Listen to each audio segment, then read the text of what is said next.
Good morning, friends. It's a beautiful weekend morning, and we are coming out here today because we're going to get ready to transplant some of these little plant babies here. Welcome to Texas-sized gardening.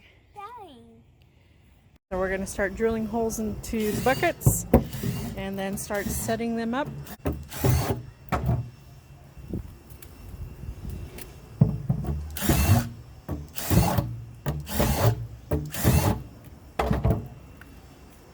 So we're going to go ahead and transplant our squash and our melons, and I'm going to be growing all of that vertical just to help us give us more space. Also, I want to give a special shout out to our friends who were so kind to give us more of these buckets from their ranch. You have no idea how much of a difference that's making for us. We didn't have enough time to build the raised beds that we were going to build here, and also we didn't know if we did want to permanently do that here. All right, let's go ahead and get started.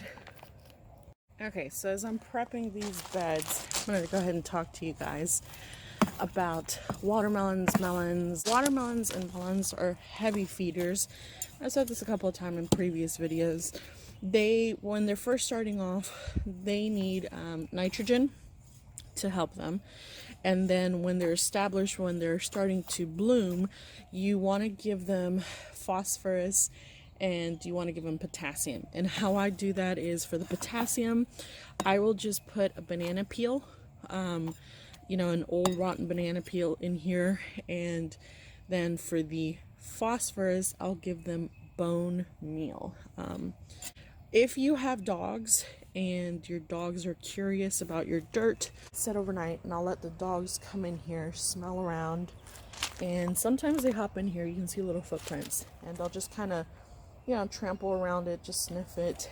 And then the next day, once I know they've gotten their happy fill of what is in here, or curiosity out of the way, I will go ahead and just level it back out and start planting. Got my little helper here. Yeah, we're going to transfer those over there. Thank you. Okay, I'm going to add my nitrogen fertilizer here.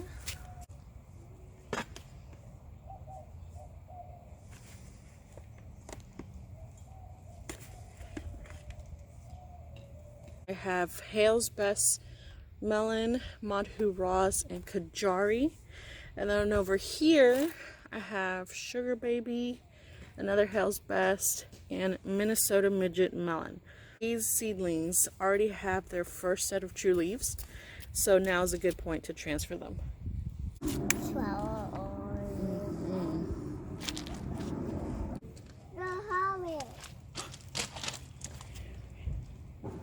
There you go.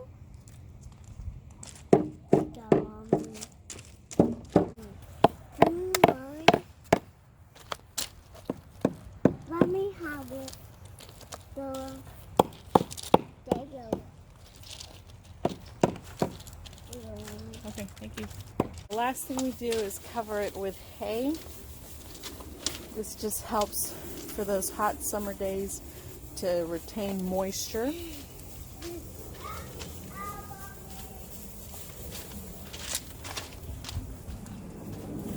We're just brushing it there and just distributing it out. Where you planted your seedlings, just gently cover them. The seedlings, as they grow, they'll push it aside.